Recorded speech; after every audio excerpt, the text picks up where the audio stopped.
Hello viewers, welcome to Crypto June. I'm Japhet and I'm very happy and excited to have everyone here. I've made an announcement that this month we'll be talking on blockchain and cryptocurrency. Right. I've seen a lot of investment come up using blockchain, and my friends have been asking, "Oh wow, and you need to explain something about this Bitcoin, Ethereum. We don't really understand the difference, and some have been scammed, some have been." So there's so many discussions around it this month, and we'll try our best to see how we come up with speakers that will talk about blockchain and cryptocurrency. So we'll be hashtagging this video. If you want to share it with #CryptoJune, okay? So want to see how we'll talk more about cryptocurrency and blockchain, the underlying technology behind it. But so first, I'm going to be talking about what is blockchain, right? Because for everything you need to do or anything you desire to do, you need to have a good understanding of that particular subject, right? Because if you don't really have a good understanding about it, you are sure to fail.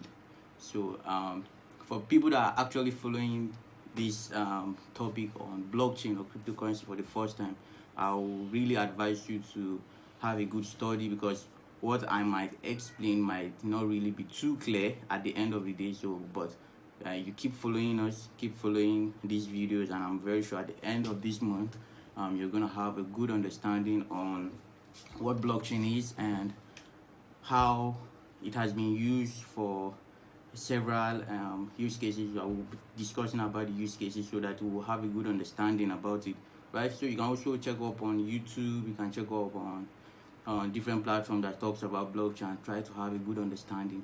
So the basic of your understanding on the subject matter gives you an edge, right? So first I'll be starting to talk about what a blockchain is, and it's a fundamental, because you don't just take your money to the bank if you don't really understand the core functions of the bank, right? If you don't really understand what the bank does, you can just go drop your money, and you can drop your money in GT Bank and go to First Bank, say you want to withdraw it from their cashier. So it doesn't really work that way. So we need to understand how the Bitcoin, because you might be hearing more of the Bitcoin, the Ethereum, but how do they actually come to existence? So that's what we want to really talk about and have a good understanding of the underlying technology, right? So first of all, we'll be talking what is blockchain, and then we'll dive into cryptocurrency for today. Then subsequently, I will discuss on other questions that I've been receiving from my friends and viewers, so that we'll have a good understanding. We'll come up with speakers that will be able to differentiate that. So what is a blockchain? Now, to keep it very simple, a blockchain is a distributed, decentralized public ledger. Very simple and straightforward. What does it mean? Now, if I keep my money in the bank, Mr. B or Mr. C cannot really say this is the amount I have. There is no public ledger that says this is the amount I have, right? Or I can't really confirm from a friend to say, okay, I know this is the amount you have, or you have sent you to amount. How do I get to understand that, okay, this is something that's supposed to be transparent, right? So if CBN is telling us they have so $1 trillion in their treasury, in their savings, we don't really know, because there's nothing that is public for us to actually verify that. Now, blockchain provides the technology where informations are open for public. That means I can give you my address for you to verify what I really have or what I've collected. So if I send particular if it's a use case behind finance, which I'll talk about the use cases, it's public, because I'll be able to see the entire record that was stored, because blockchain have been able to actually keep those information. So the concept entire about blocks and chain is there are different blocks. Your information are stored as blocks. Now the chains are what connects them. So they're just calling a block of chains. So we have different information in different blocks interlinked together. So I can be able to see what's on this particular block. Someone from you can be able to verify that, okay, this particular information is in this block. So now we are talking about is what is public ledger. Now when we talk about decentralized, now it's not being managed in a particular data center from one place. No, now it's stored in different places. So you don't really have to say, for me to have a record of my bank statement, I have to really go to First Bank or GT Bank to get that particular. I can't really go to another bank to get the statement of GT Bank. Now, it's decentralized, mean it doesn't have a central management. There's nobody that actually controls this technology. Now, that actually makes it more transparent and cost effective, because if you don't have someone that actually predicts the rule and all this stuff, we have a flexible and cost effective platform to use. Now it's distributed. That means you can locate it from different, you can use different computers, different nodes to actually verify that this information actually exists. Now blockchain in itself is just like the internet, right? Anything you throw up there is public, unless if it builds to actually provide more security for you to have access to this information. So blockchain has emerged to bring out a lot of flexibility for different use cases to be used or to be built using the particular blockchain. Now this is where we actually came into the aspect of seeing Bitcoin and other cryptocurrencies coming up. Now Bitcoin itself is just a use case. That means it's just a use case of blockchain. Now we are going to discuss on other use cases that have been built using blockchain. Now if you understand the underlying technology, that blockchain is just a platform where other things can be built upon, right? So Bitcoin is just a use case of the blockchain. So what are we talking about Bitcoin here? I like giving it in a very simple way. Now, your dollar or your naira is printed from the Apex Bank at the CBN, right? Now, it's a currency that you can actually, because it's a legal tender that has been approved, that you can use for exchange. We have moved from cowrie to trade by barter down to using gold, now using naira or the fiat or naira or notes. Now we need to have a good understanding of this. The Bitcoin is just a use case of blockchain that says you can transact. It's trying to cover the part of the finance. So Bitcoin is trying to cover the aspect of finance where you'll be able to transact money. Now we are saying it because we are actually putting the value on Bitcoin, because this is something that you can't easily curate or just craft out. So now we are putting the value on this particular coin to say, okay, if I have social value because of the demand and supply, this is the value at this point that I'm going to give you social percent of Bitcoin, 1 Bitcoin, 3 Bitcoin, 0.04 Bitcoin.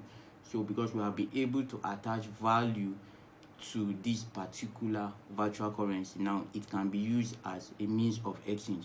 Now why do we actually see a lot of people coming to use Bitcoin? Now because of there's a lot of security, we are talking of flexibility, cross-border transfer, and all those stuff. We'll be discussing them later on, but now we need to understand the Bitcoin and blockchain are not interchangeable. You can't really say blockchain is Bitcoin or Bitcoin is blockchain. Bitcoin is a use case of blockchain. Okay, so we'll also be discussing on other use cases. Now Ethereum is also there. Now Ethereum came up, and also you can also use Ethereum for smart contracts. Okay, I'll be discussing on a subsequent meeting to differentiate these coins and what they really do. But I want us to have a basic understanding on the difference between blockchain and Bitcoin. And now these are not just, we're not just having Bitcoin, we're having other coins. So now they are being classified under what? Cryptocurrencies. Right? Now every cryptocurrency has its own, they have their own project behind it.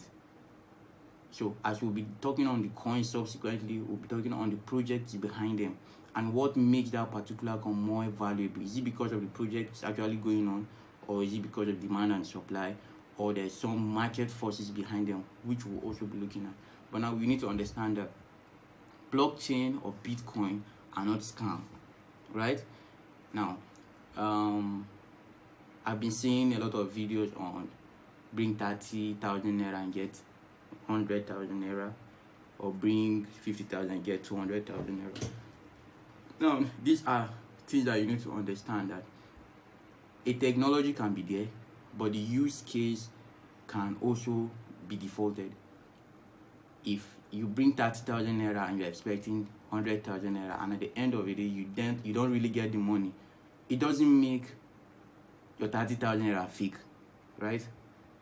Now, the business on which you invest, or in which you invest that money, that promised you to get 100,000 at the end of the month, and you didn't get it, that is the fake business, not the money, right? So if you are getting Bitcoin, or if a business is saying, okay, give us so percent of Bitcoin as a means of funding this particular account for an investment, and they don't meet up to that promise, now it doesn't make Bitcoin a scam.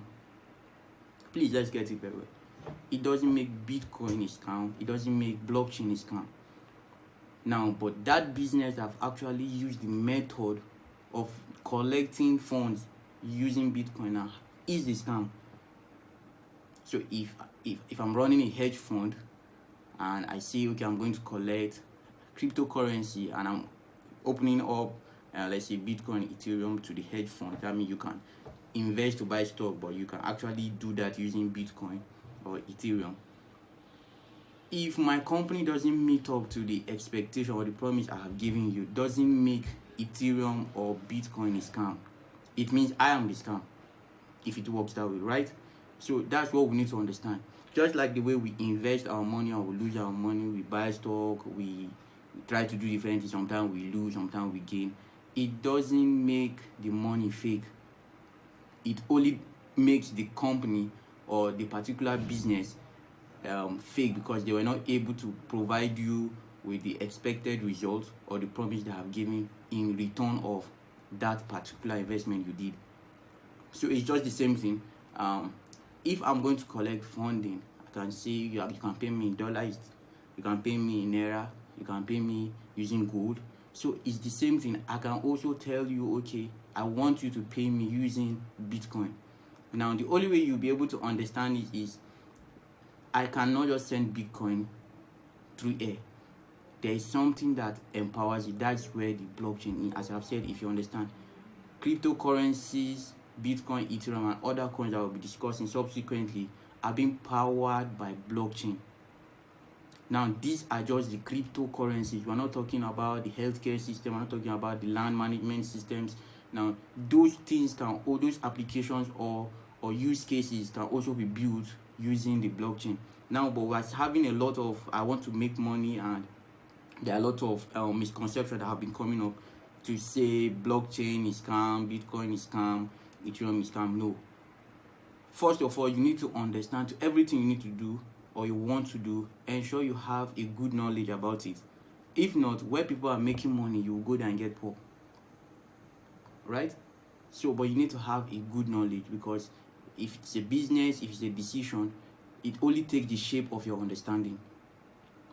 So I'm just trying to break it down now. So Bitcoin is a use case. That means I can tell you to pay me using Bitcoin, I can tell you to pay me using Naira, I can tell you to pay me using dollar, I can say you can bring gold to my office. All are means of payment for me to just quantify. So with that said, I'll be discussing on some myths surrounding Bitcoin, Ethereum, blockchain itself.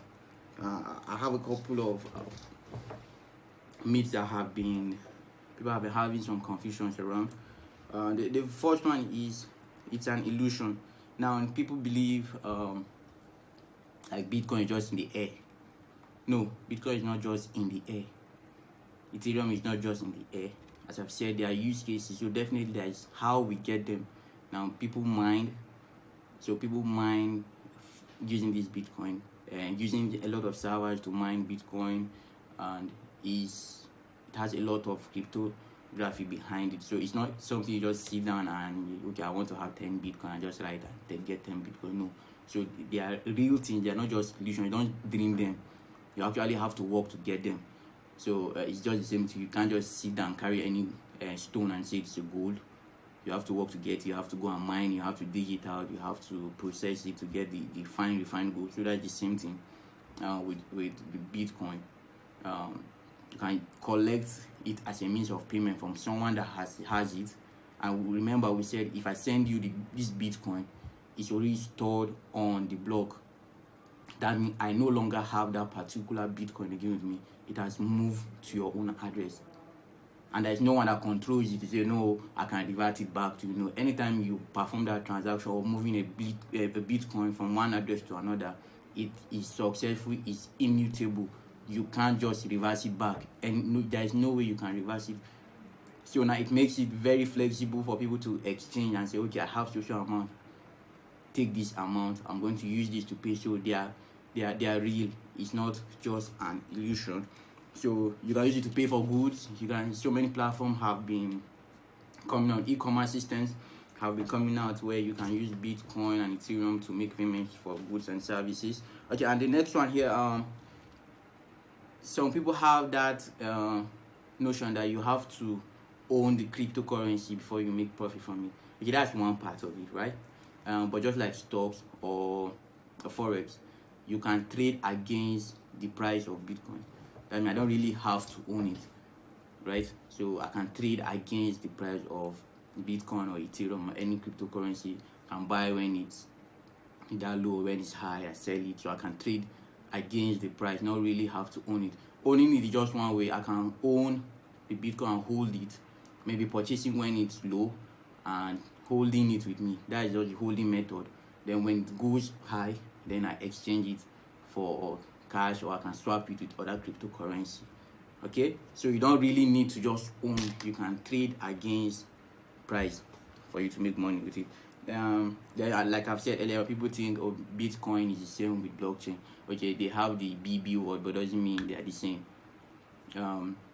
Bitcoin is just a use case. I've explained that Bitcoin is a use case of blockchain. So we can also have other things, other applications. I've said management systems, land record systems can also be built on the blockchain. So they are not just the same thing.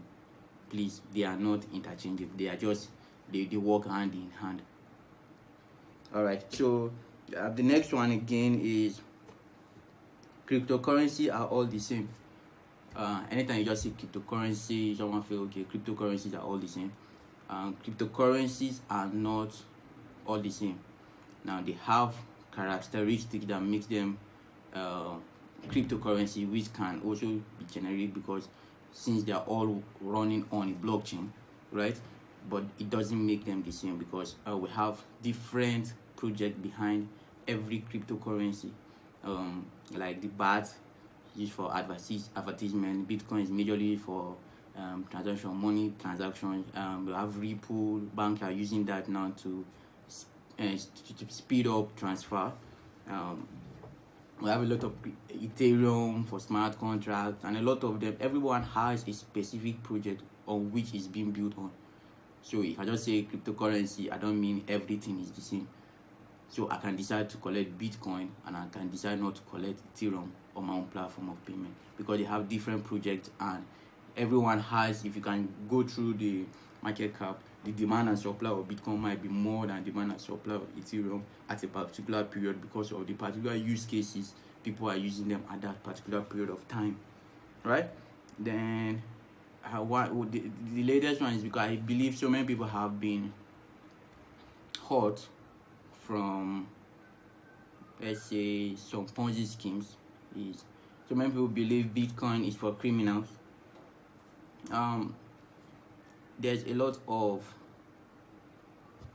challenge in that because I can't really tell you, and I'm not supposed to really say Bitcoin is for criminals. That means if I can say Bitcoin is for criminals, that means your Naira is also for criminals.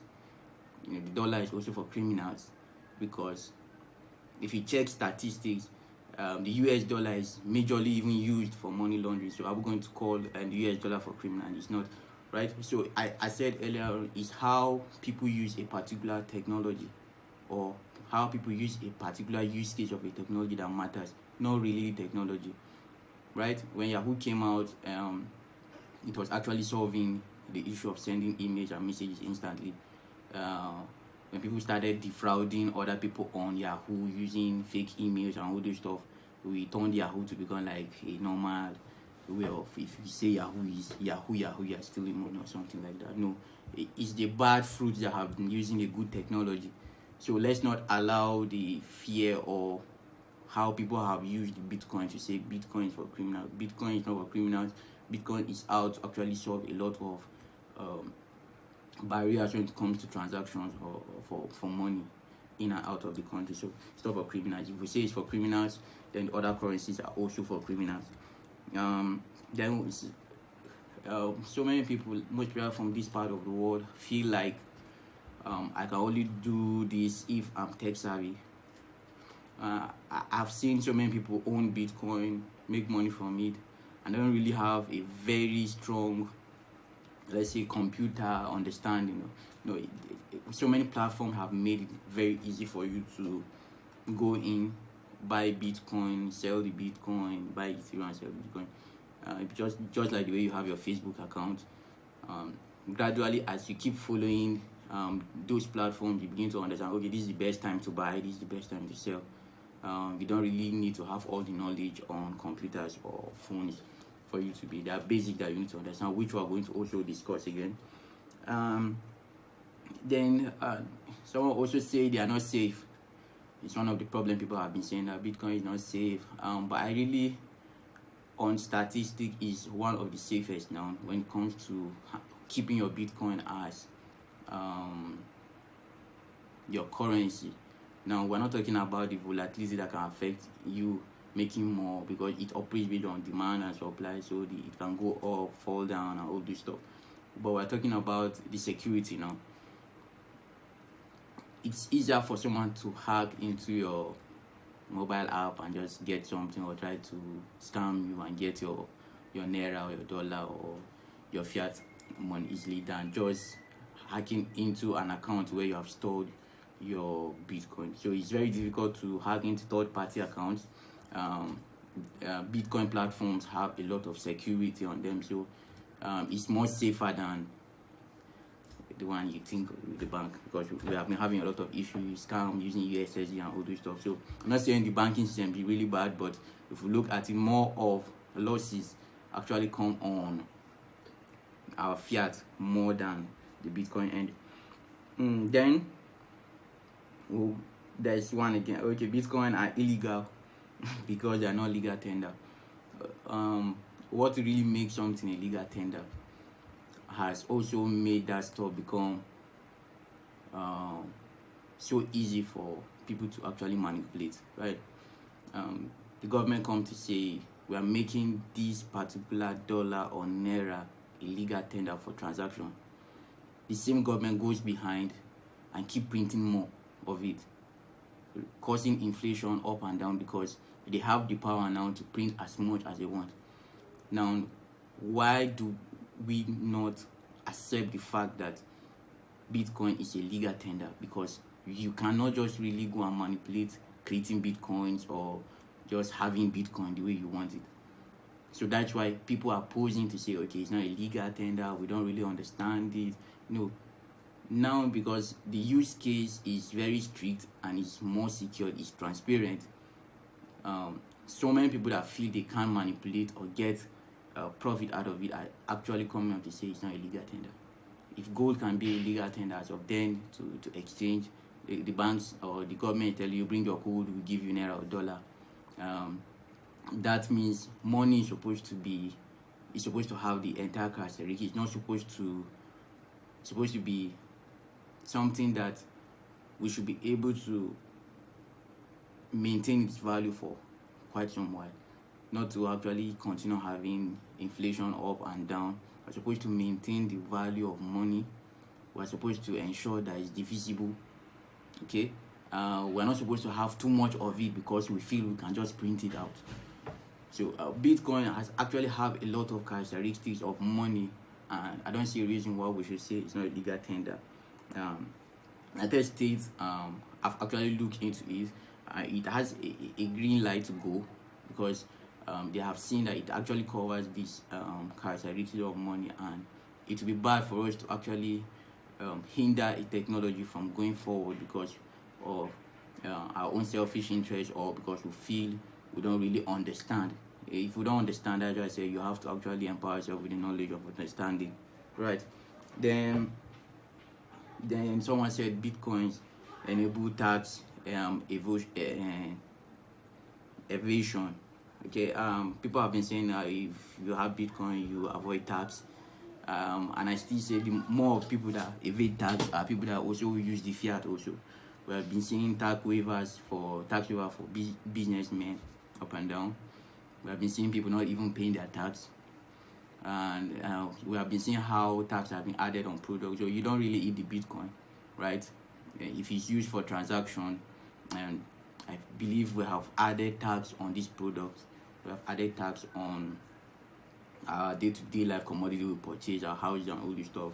So if we are using Bitcoin as a means of payment and you have already taxed, we don't need to have double taxation on these things.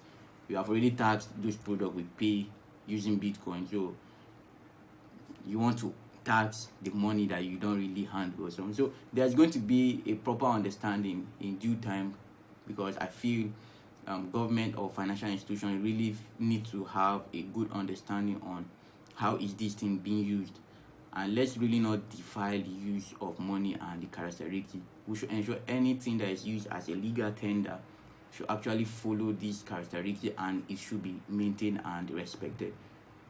So I feel if we really sit down to have a good understanding of this technology which has come to stay, we will not be dragging off the bad name, putting it on Bitcoin or cryptocurrency or blockchain. These technologies are going to solve a lot of real-time problems for humans. They're going to solve real-time problems for a lot of problems we're having, which has to do with lands. You are talking about healthcare systems, or our health records.